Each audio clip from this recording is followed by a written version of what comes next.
Eh bien, bonjour à tous et merci de votre présence pour ce webinaire que nous vous proposons aujourd'hui, qui va être consacré donc aux applications mobiles dans le domaine agricole. Je vais faire une rapide présentation d'Atoll CD pour ceux qui ne nous connaissent pas encore. Donc Atoll CD est une entreprise de services numériques, une ESN. Donc cœur de métier est la conception d'applications métiers pour nos clients. Donc nous intervenons dans de nombreux domaines et plus particulièrement dans le domaine agricole depuis plus d'une quinzaine d'années.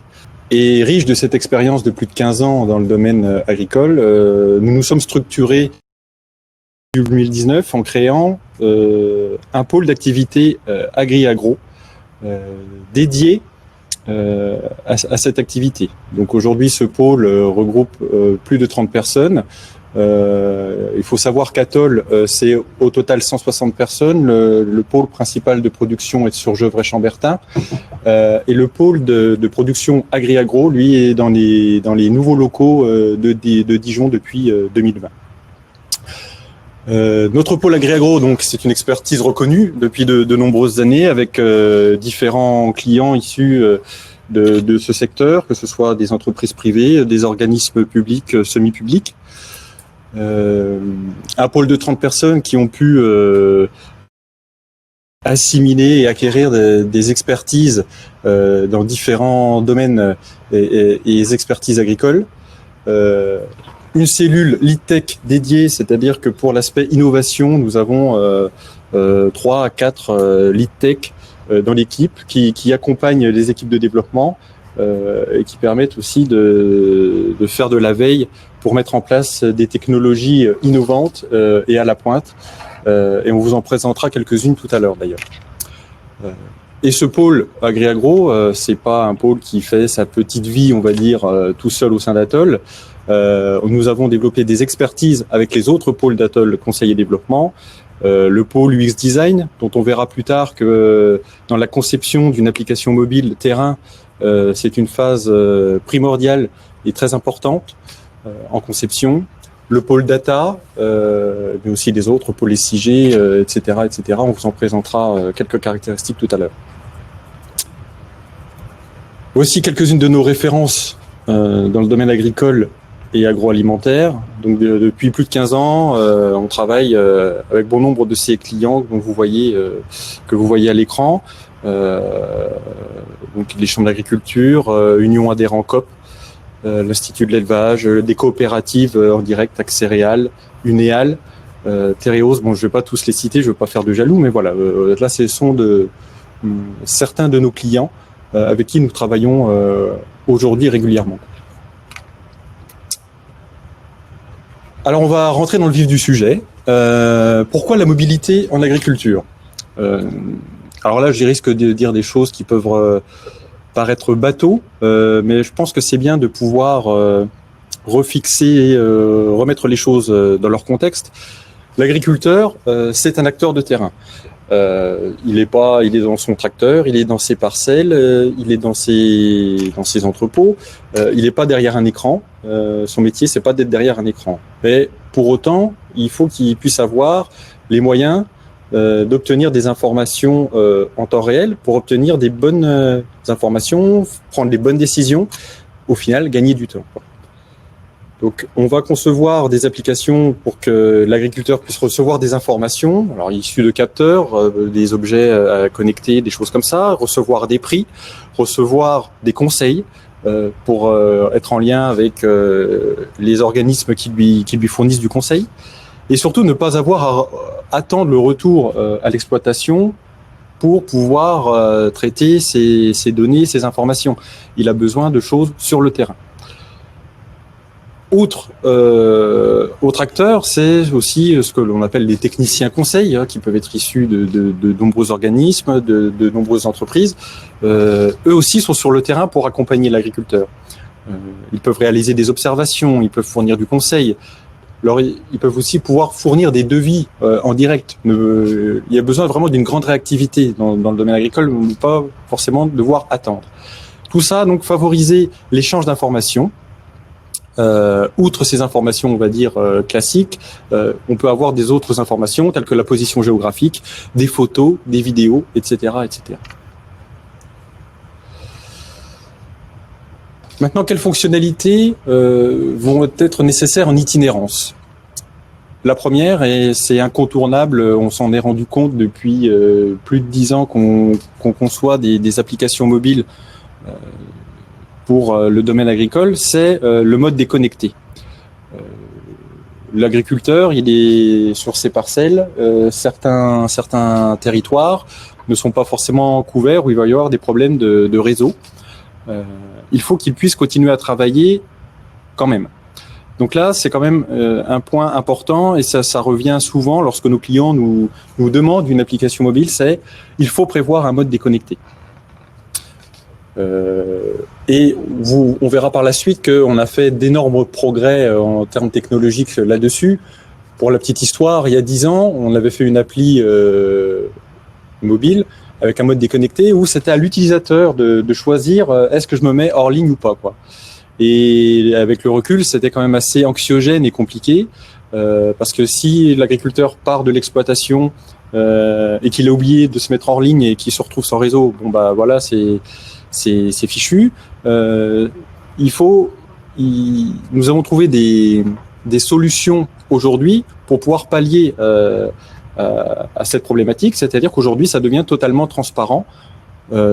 L'utilisateur n'a plus à se soucier s'il a du réseau ou pas, c'est l'application qui va gérer tout ça pour lui. D'autres fonctionnalités essentielles, le GPS, pour faire de la localisation de parcelles, faire des recherches dans un rayon kilométrique pour un conseiller, par exemple, qui est sur le territoire et qui a identifié une maladie. S'il veut faire une recherche dans un rayon pour voir prévenir d'autres agriculteurs de l'identification d'un problème sur certaines parcelles, ça peut être utile dans ces cas-là. D'autres technos comme le Bluetooth, Beacon, pour interagir avec des objets connectés. Et enfin la cartographie, par exemple pour le suivi parcellaire, où là c'est quand même assez intéressant d'avoir sur le téléphone ou sur la tablette des composants cartographiques pour pouvoir avoir des informations territoriales et des cartes spécifiques en fonction de la thématique sur laquelle l'utilisateur veut travailler. La pluvio, l'azote, voir les types de sol ou des choses comme ça. D'autres fonctionnalités comme l'acquisition photo et vidéo. Donc là, on va dire, sur des données un peu moins traditionnelles, mais pour autant, c'est un bon vecteur d'échange d'informations entre agriculteurs, entre l'agriculteur et ses conseillers, et les gens avec qui il peut travailler. On peut envoyer des vidéos, et des vidéos pourquoi? Pour par exemple identification d'une maladie, détection de ravageurs, pour pouvoir prévenir, ou pouvoir avoir des informations sur une maladie. Avoir des échanges agronomiques, ou voir que selon les fonctionnalités, on peut imaginer l'agriculteur déposer directement une annonce sur des extranets ou des choses comme ça, c'est des choses qui existent. Le lecteur de flashcode, aussi aujourd'hui utilisé dans certains contextes, en fonction du matériel ou des produits utilisés par l'agriculteur. On peut l'utiliser pour flasher le produit et remonter des informations, par exemple si on flash le code barre d'un bidon de produits phytosanitaires. Et enfin, aussi une chose qui paraît évidente comme ça, mais c'est l'utilisation tactile, que ce soit donc sur smartphone ou tablette.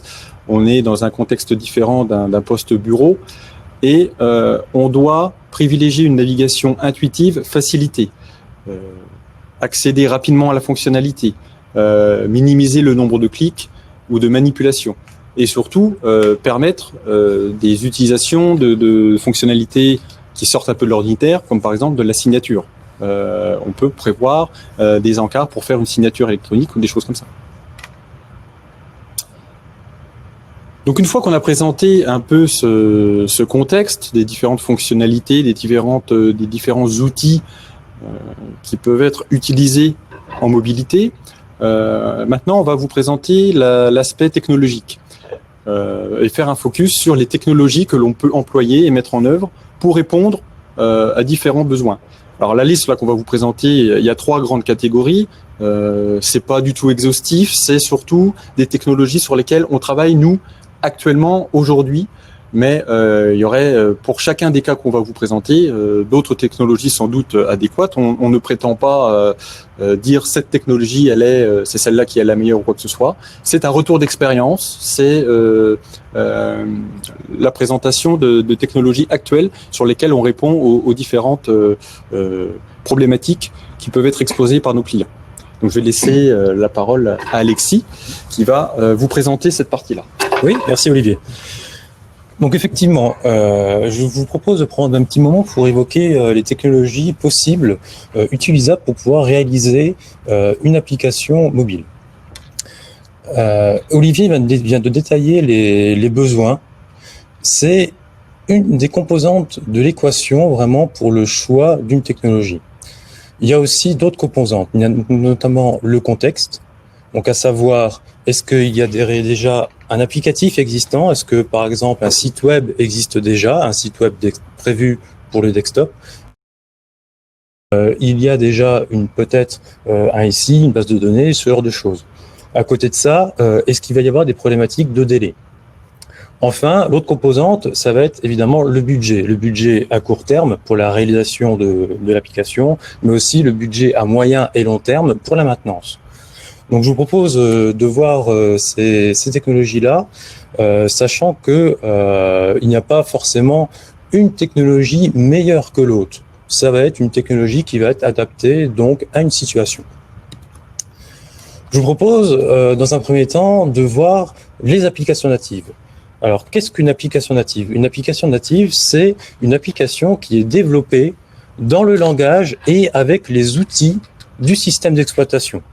Donc, en l'occurrence, généralement, avec les outils proposés par Google pour Android et par Apple pour iOS.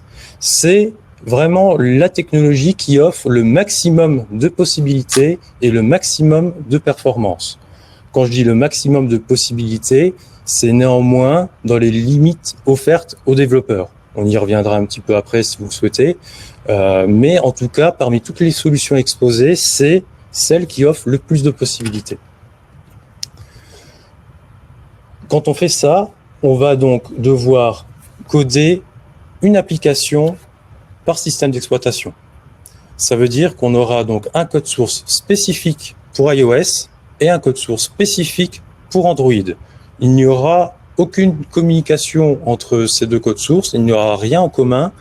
Donc dessus, on va vraiment avoir un double code et donc une double maintenance. On peut aussi évoquer rapidement les possibilités vraiment offertes par les applications natives qui vont notamment nous être utiles dans notre contexte. On va par exemple pouvoir avoir un accès fin au GPS. Quand j'ai un accès fin au GPS, c'est-à-dire qu'on va pouvoir donc récupérer la position d'utilisateur, mais on va pouvoir même gérer la précision.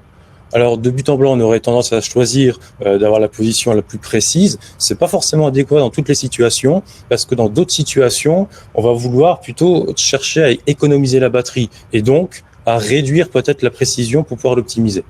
Donc là-dessus, une application native va nous permettre d'avoir vraiment un réglage fin sur ce genre de choses.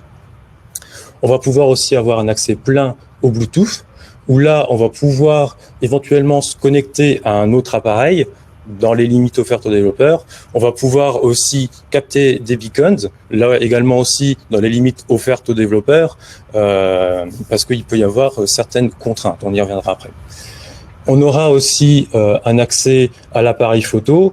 J'ai rajouté aussi LiDAR parce que ça commence à arriver maintenant. Je ne sais pas si vous savez ce que c'est, mais le LiDAR, c'est le capteur de temps de vol qui permet d'avoir en fait une mesure de la profondeur, de la distance, de l'objet en face. Donc c'est vraiment très utile pour pouvoir vraiment gérer des choses comme la réalité augmentée, etc. On aura aussi un accès plein au micro, aux haut-parleurs, mais aussi à tout l'écosystème offert par le système d'exploitation. Donc, c'est-à-dire qu'on pourra également s'intégrer dans Siri, Google Assistant, etc. On va avoir aussi un accès à des petites choses, des petits détails, mais qui finalement n'en sont pas en pratique. On va pouvoir gérer la luminosité de l'écran si on sait que la personne sera en plein soleil, par exemple, bien que ça soit géré en général par le smartphone, mais dans d'autres situations, ça peut être intéressant. Par exemple, s'il y a besoin de scanner l'écran.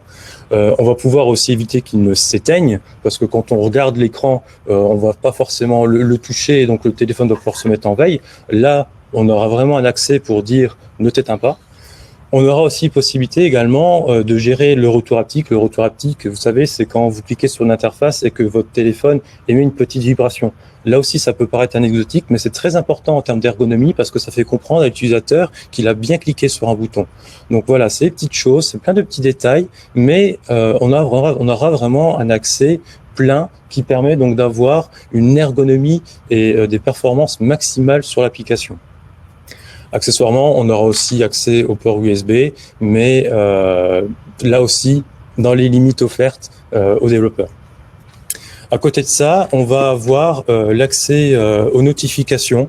Les notifications, ça peut être aussi bien des messages techniques envoyés au smartphone, donc qui ne s'affiche pas forcément à l'utilisateur, mais ça va être par exemple intègre-moi des données, un message technique envoyé par le serveur, intègre-moi des données et que ça soit fait de manière transparente.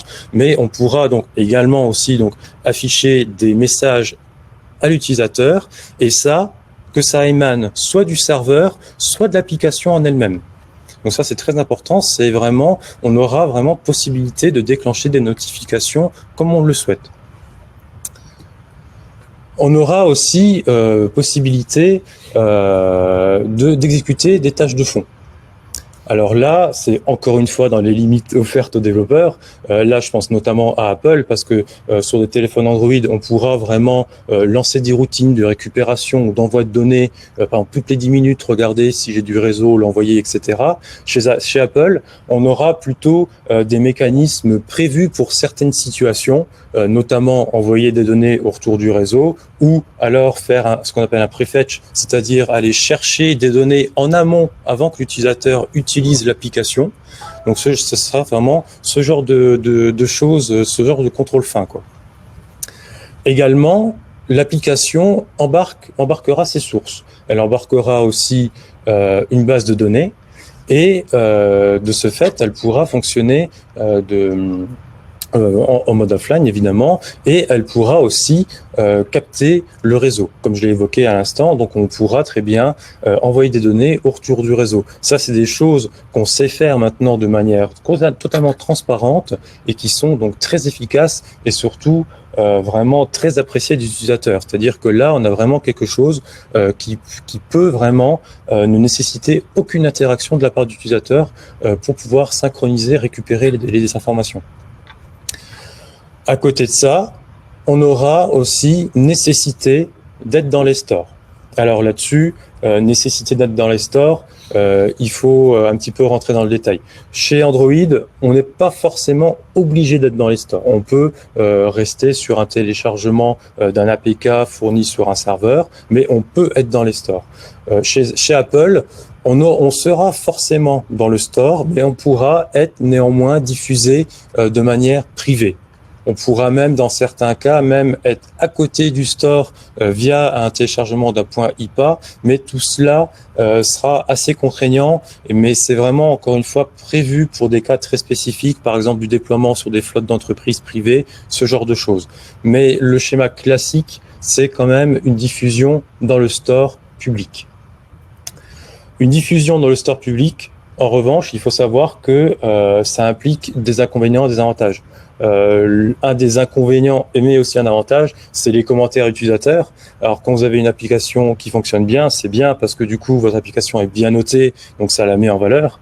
À l'inverse, si par contre il y a des petits soucis et que l'utilisateur le mentionne, là-dessus par contre vous pourrez avoir une mauvaise note. Donc du coup derrière ça va nécessiter un suivi assez fort de l'application, de la gestion des commentaires et donc du suivi utilisateur.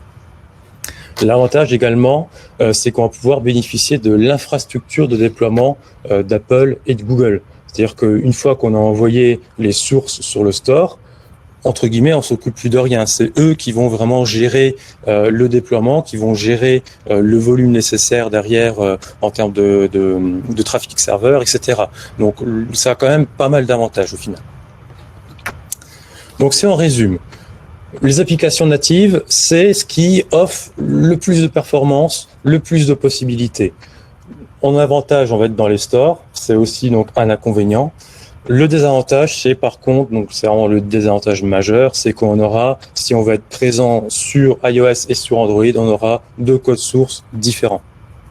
Également, on ne pourra pas transformer ce code-là en web. Donc, on ne pourra pas mutualiser du code avec du web. Donc, c'est-à-dire que si on a un site web à côté, on va devoir avoir une maintenance de 3 codes différents qui ont une logique différente. Et donc, ça veut dire que si on veut amener une évolution, il faut la faire 3 fois. Donc, le coût de maintenance est très élevé. À côté de ça, il va falloir aussi avoir une maintenance périodique. Tous les ans, Apple et Google je lance des nouveaux systèmes d'exploitation, vont amener de nouveaux outils, vont en rendre d'autres obsolètes. Donc, ça va nécessiter tous les ans de maintenir l'application. Donc voilà. Maintenant, je vous propose de faire un petit 180 et d'aller voir une solution complètement opposée. Je vous propose d'étudier rapidement les Progressive Web Apps. Les Progressive Web Apps, qu'est-ce que c'est ? On l'entend souvent, mais on ne sait pas réellement des fois ce que c'est. En fait, une Progressive Web App, c'est un site web classique. Sauf qu'on va lui joindre en fait un petit service worker. On y reviendra plus tard. La particularité de ce site web, c'est qu'il peut s'installer. C'est une possibilité qui est offerte dans les navigateurs. Sur certains sites, si vous y allez, vous allez voir apparaître un petit plus en haut dans la barre d'adresse. Donc ça va être sur desktop. Sur Android, on va avoir ce petit icône-là. Sous iOS, par contre, ce sera un petit peu plus caché parce que là, il va falloir appuyer donc sur le bouton de l'icône partage et ensuite ajouter sur l'écran d'accueil. Donc ça, c'est un des défauts de la Progressive Web App, c'est que sur iOS, c'est pas forcément évident. Alors que sur Android, par contre, on aura même possibilité d'ajouter quelques bandeaux pour proposer l'installation. C'est un site web. Donc ça veut dire que ce site web-là, il est unique pour tous les devices. C'est-à-dire qu'on aura vraiment un code source unique pour le site web sur un device Apple, sur un device Android, mais même sur le device en desktop. Donc là, ça veut dire qu'on aura vraiment possibilité de mutualiser le code. Bémol, néanmoins, si vous souhaitez fonctionner en offline, sur vos applications, donc sur smartphone et tablette, il va falloir néanmoins faire un code source spécifique pour gérer l'interaction avec la base de données en local. Ce qui se passe sur le serveur, quand vous êtes en communication classique avec un site web en online, il faudra le déporter quand même côté client. Donc dans vraiment le code qui sera embarqué dans Apple, dans le smartphone Apple ou Google.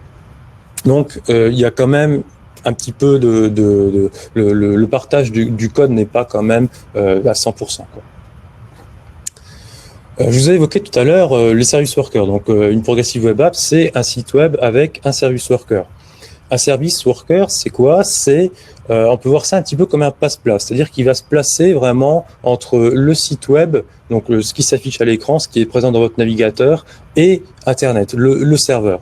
En fait, lui, il va jouer un rôle et il va en fait regarder s'il y a du réseau, si on va respecter certaines contraintes ou non, et suivant les conditions qu'on aura préalablement définies en amont, suivant ces conditions-là, on va faire fonctionner le site en offline. C'est-à-dire qu'on aura certaines ressources qui vont pouvoir être distribuées depuis un cache en local s'il n'y a pas de réseau.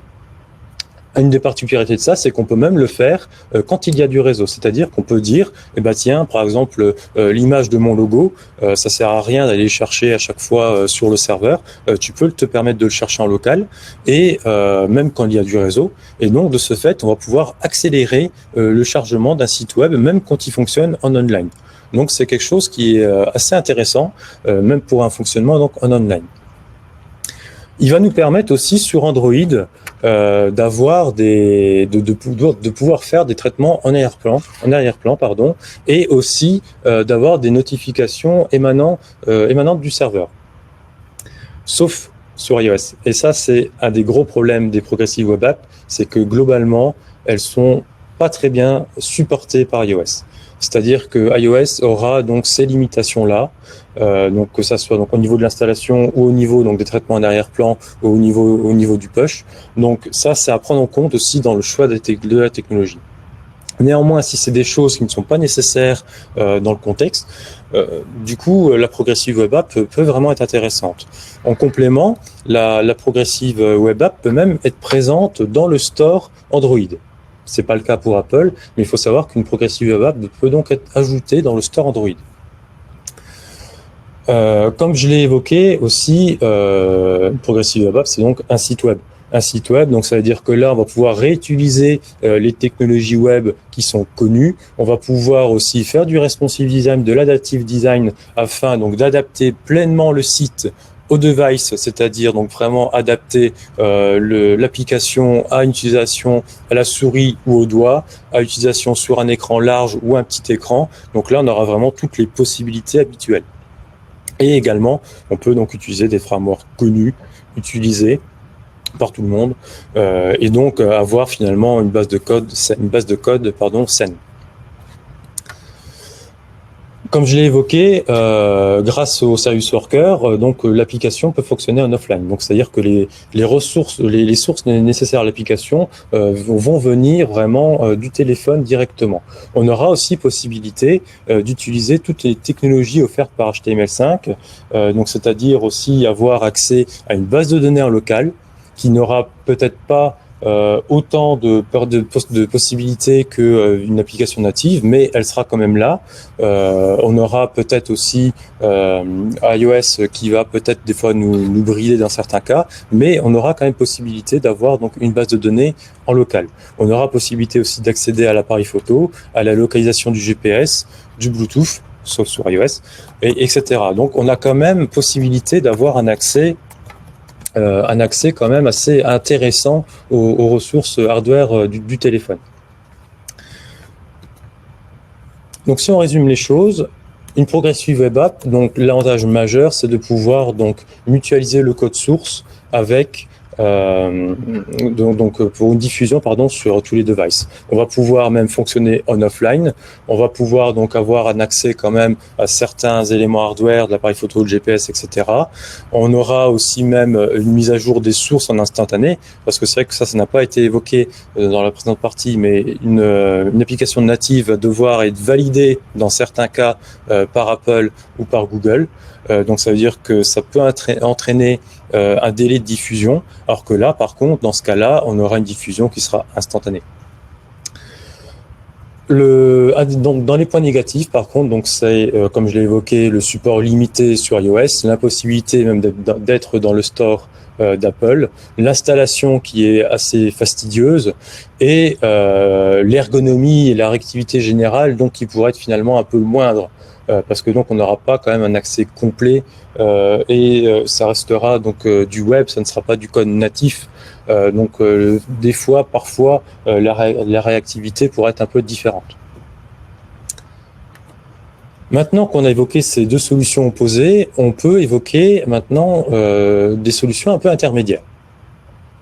Je vous propose d'en évoquer deux, il en existe plein d'autres, mais on va évoquer deux qu'on a utilisés à Atoll. Je vous propose dans un premier temps d'évoquer React Native. React Native, qu'est-ce que c'est? C'est une librairie qui est proposée par Facebook, qui est en fait quelque chose qui permet de développer une application native, donc c'est-à-dire vraiment une vraie application native, mais basée sur un code source en JavaScript. C'est-à-dire que pour une base de code en JavaScript, on va pouvoir générer donc une application native Android et une application native iOS, un code source, deux applications. Là-dessus, donc, ça veut dire qu'on va pouvoir avoir les performances et les possibilités offertes par les applications natives. Accessoirement, on va même pouvoir aussi coder des briques natives quand ce sera nécessaire. C'est-à-dire que là, pour être utilisé, en fait, React Native va nous donner clé en main certains éléments, par exemple un bouton, un panel, ce genre de choses. Lui-même va les convertir en éléments natifs dans la phase de compilation, mais si le besoin s'en fait sentir, ça a été le cas, par exemple, dans une application qu'on va vous détailler après. Si le besoin s'en fait sentir, on va pouvoir ajouter des briques de code natives. C'est-à-dire que nous, par exemple, on avait besoin donc de pouvoir synchroniser des données au retour du réseau, même quand l'application est en tâche de fond, donc n'est pas sur l'écran affiché sur l'écran. Là-dessus, on a eu possibilité donc de rajouter des petites briques natives. Donc là, on a dû faire un code spécifique pour Android et spécifique pour iOS, mais c'est des codes qui finalement sont très courts. C'est vraiment des petites briques, mais on a eu possibilité donc de pouvoir ajouter ça. Donc c'est-à-dire que on va pas être limité par les possibilités offertes par React Native. On a toujours possibilité donc de faire du code en plus. Il faut savoir aussi que c'est quelque chose donc qui est assez massivement utilisé désormais. Il y a une communauté qui est très importante, communauté open source qui contribue, et donc ça veut dire qu'il y a vraiment un écosystème très vivant là-dessus. Et donc voilà, donc c'est vraiment quelque chose qui est très suivi sur le web. Comme je l'ai évoqué, donc on a un code source JavaScript qui permet donc de générer deux applications natives, une application native Apple et une application native Android. Comme je l'ai évoqué aussi, donc React Native va donner donc des éléments qui seront convertis. On aura aussi possibilité de styliser comme on veut les choses, hein, c'est-à-dire qu'on n'est pas limité sur le style. Néanmoins, React Native va proposer des choses par défaut, et d'ailleurs, il va prêter attention à respecter les normes entre guillemets sur iOS, c'est-à-dire qu'à la fois sur le style, il va essayer de vous proposer un bouton qui va changer de forme, que ce soit sur iOS ou sur Android, pour s'adapter, on va dire, au style général de la plateforme. Mais donc on aura toujours possibilité de surcharger ça et de faire ce qu'on veut, mais également sur d'autres choses, c'est-à-dire il va essayer de respecter par exemple la manière dont les écrans s'enchaînent. Sur Android, on aura plus quelque chose avec des écrans qui vont se superposer l'un l'autre, alors que sur iOS, on aura plutôt des écrans qui slident sur la gauche, sur la droite quand on passe d'un écran à l'autre. Donc voilà, c'est des petites choses, mais ce genre de comportements qui font un peu l'esprit du système d'exploitation sont conservés. Également, on aura possibilité d'intégrer une base de données SQL ou NoSQL. On aura donc possibilité d'avoir du SQLite, du Realm, mais aussi plein d'autres. Une des forces donc de cette technologie-là, c'est que donc l'application est codée en JavaScript.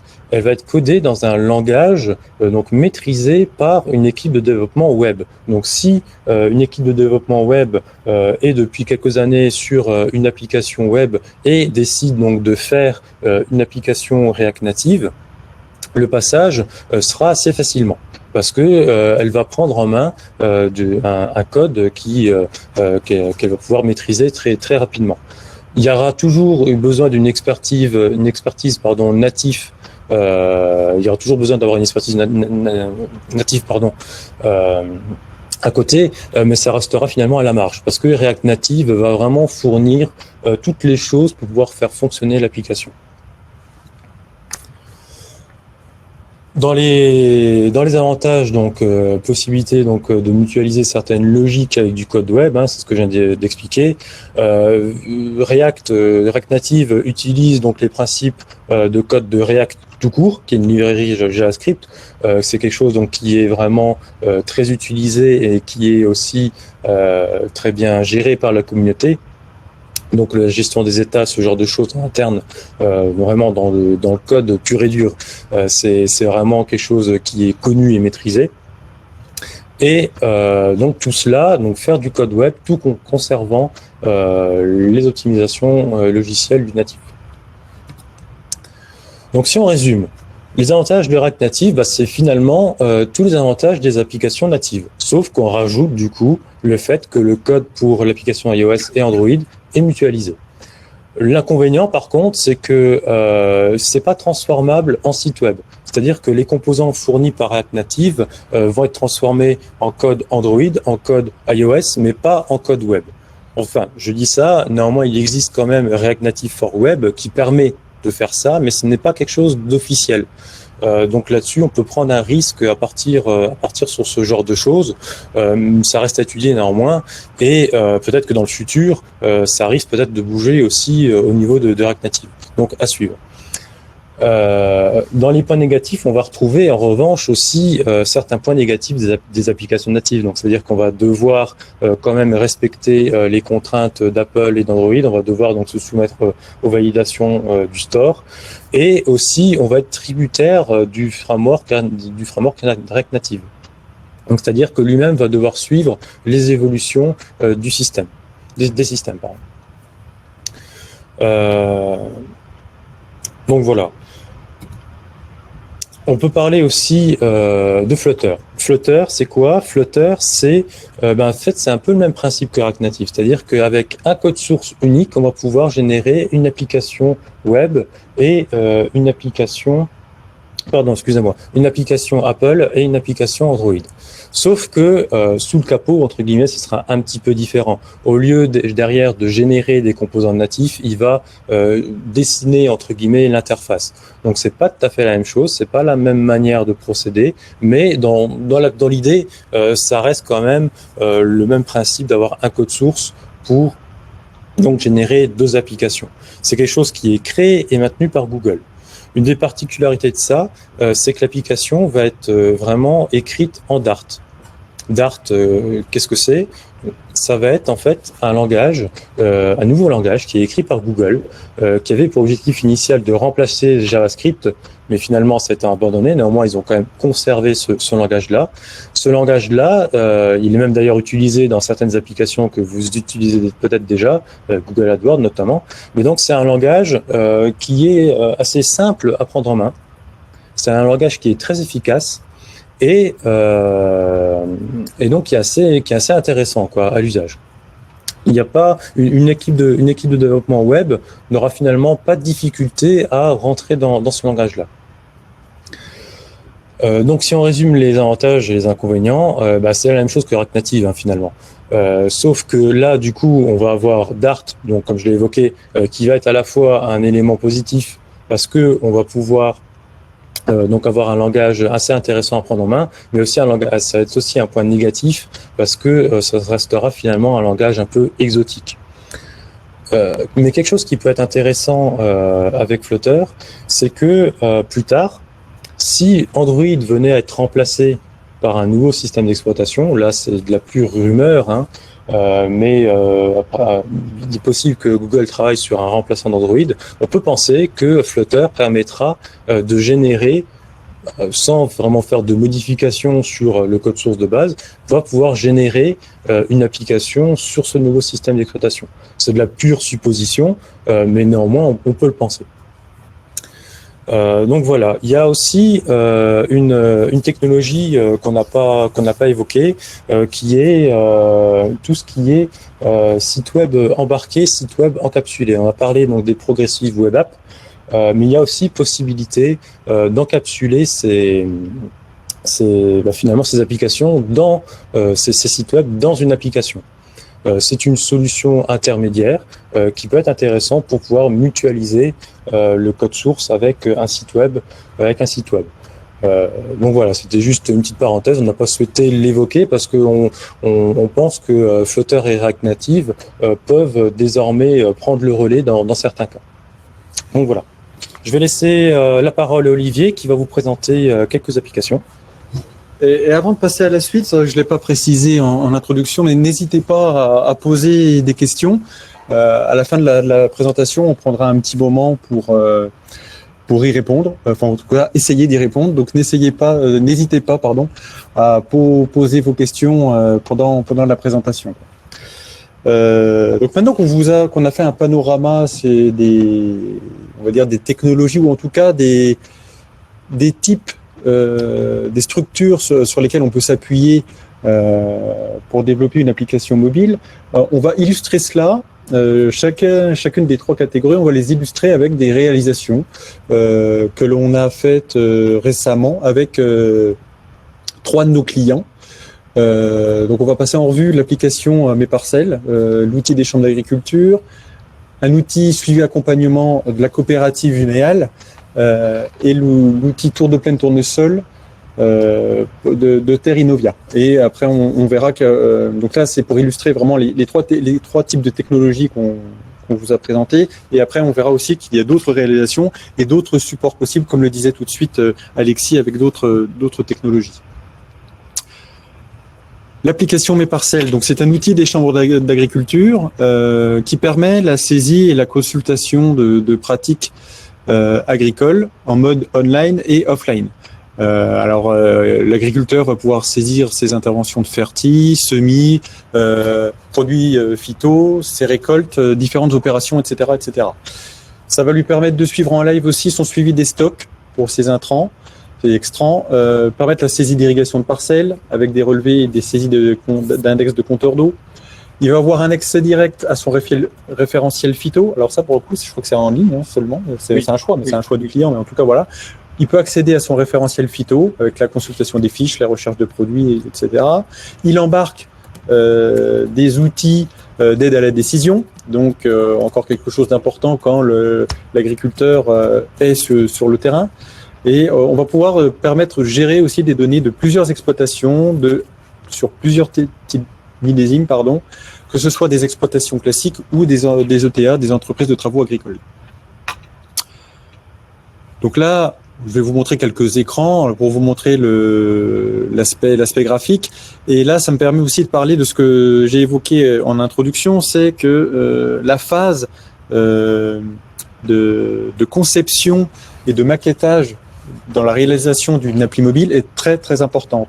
Là, les maquettes que vous voyez, donc c'est l'appli finale, mais ce qu'il faut savoir, c'est qu'en amont, avec nos équipes d'UX designers, on a construit des prototypes dynamiques qui étaient quasiment très proches de ce qu'a eu le client au final. Et ça permet vraiment à nos clients de se rendre compte avant la production du produit final qu'ils pourront obtenir, et ainsi d'ajuster en fonction des usages qu'ils veulent mettre en place.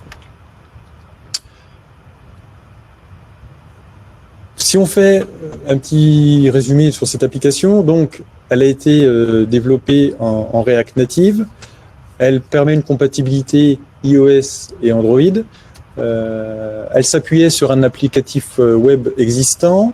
Le choix de cette techno React Native, comme l'a évoqué Alexis, c'est que ça va permettre quand même une maintenance réduite. En plus, on était dans un contexte, on a des bases de données assez fortes, donc il fallait ramener pas mal de données quand même sur les terminaux mobiles. Besoin, ça c'est des choses qui reviennent à chaque fois, d'une forte simplicité à l'usage.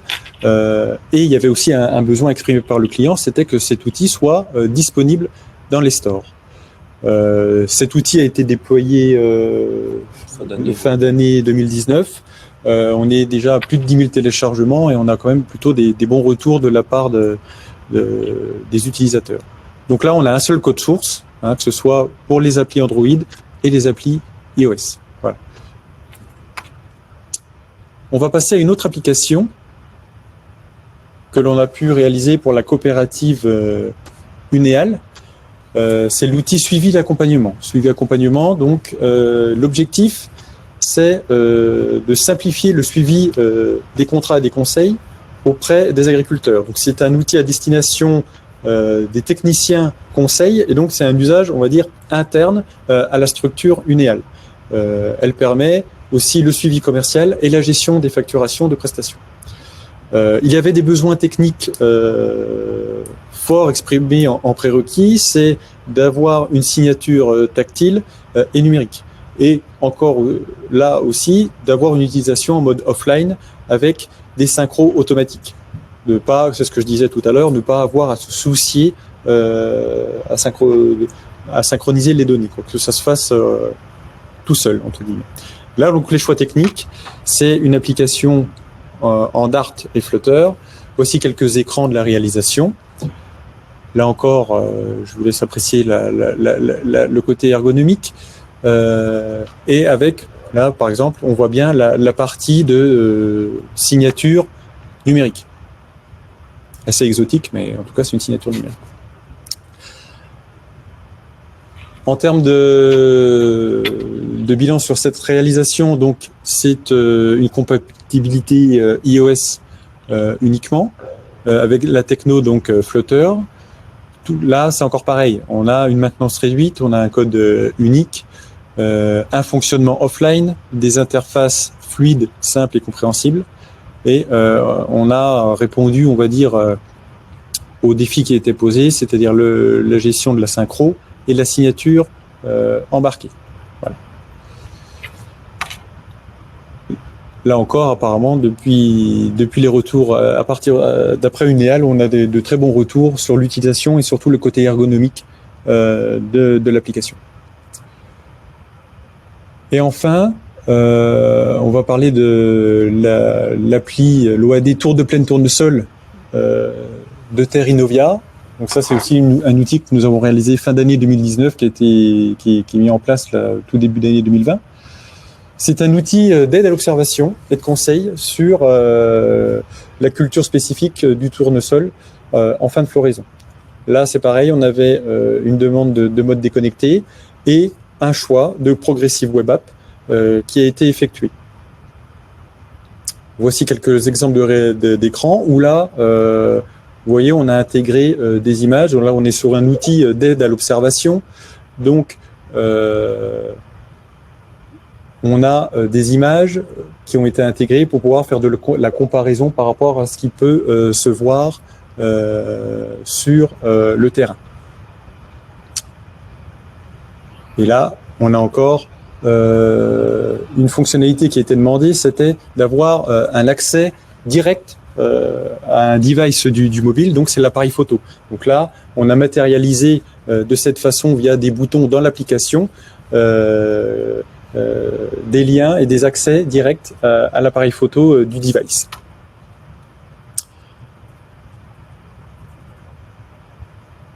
Donc là, on est sur de la Progressive Web App avec côté back le API plateforme de Symfony, compatibilité iOS et Android. Le choix de la Progressive Web App, c'était un choix aussi qui s'expliquait par de l'existant en interne. Donc là, c'est pareil, on utilise des mises à jour applicatives automatiques via les service workers. C'est vrai qu'on n'en a pas trop parlé, ça, mais l'aspect mise à jour aussi automatique, c'est quelque chose d'important. Ne pas avoir à se poser la question de la réinstallation de l'application sur le téléphone ou sur la tablette, et que ça puisse se faire, on va dire, en toute transparence ou de manière automatique. Ce sont des choses aussi qui sont fortement demandées. Voilà. Donc là, on utilise aussi la géolocalisation, on génère des PDF depuis l'application, des choses comme ça, etc. Alors là, on a balayé, on va dire, 3 applications qui illustrent les technologies qu'on vous a présentées précédemment, mais aussi on a d'autres réalisations qui sont avec d'autres technologies, mais qui permettent de répondre à un besoin identifié. Tout ça pour dire que il n'y a pas une seule solution, il n'y a pas même que les 3 solutions qu'on vous a présentées avant. C'est vraiment le besoin. Il y avait une slide au début d'Alexis, c'est le besoin, le budget et puis le contexte qui fait que on va définir avec nos clients la bonne technologie à employer, quoi. Une des réalisations pour la coopérative Accès Réal, c'est le guide des cultures, qui est un outil d'accompagnement et de conseil dans la protection des cultures en fonction de ce qui a pu être observé sur le terrain.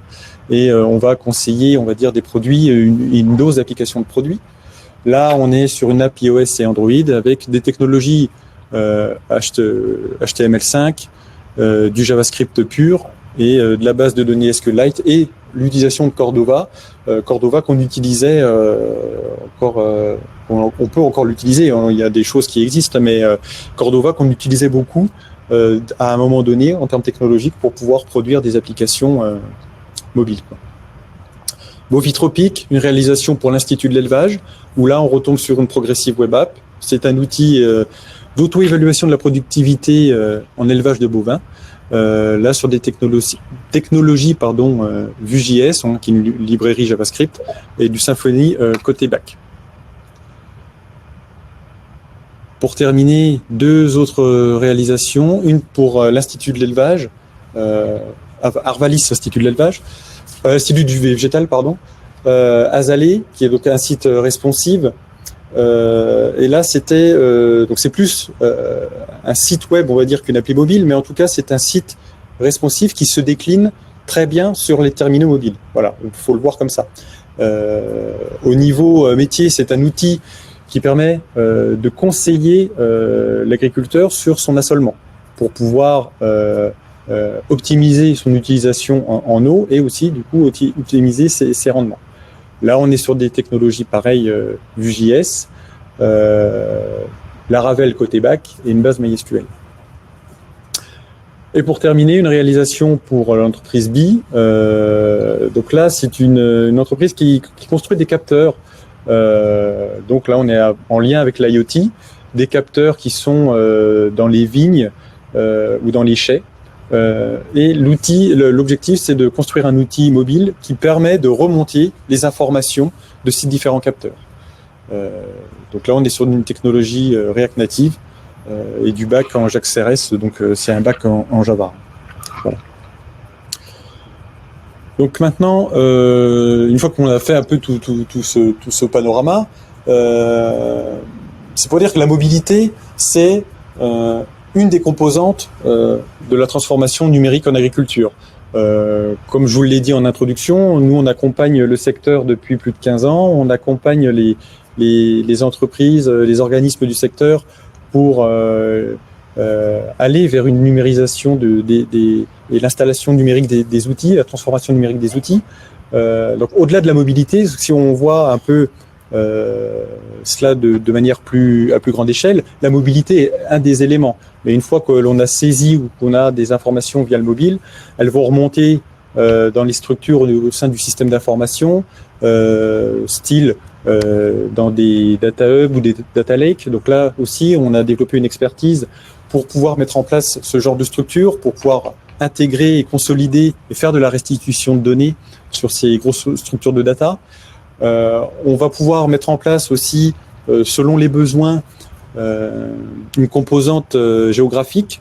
Là encore, on va s'appuyer sur l'expertise Atoll depuis de nombreuses années pour pouvoir mettre en place des outils carto. Et enfin, un domaine sur lequel on investit en termes d'innovation, c'est tout ce qui est relatif à la blockchain, qui là, dans un contexte de besoin de confiance, est un élément technologique, je dis bien juste technologique, parce que mettre en place ce qui est fait avec la blockchain, on aurait pu le faire il y a quelques années avec d'autres technologies, ça serait beaucoup plus lourd, mais la blockchain porte en elle les germes de vecteurs de confiance. Voilà. Donc c'est un des domaines sur lesquels on peut vous accompagner désormais.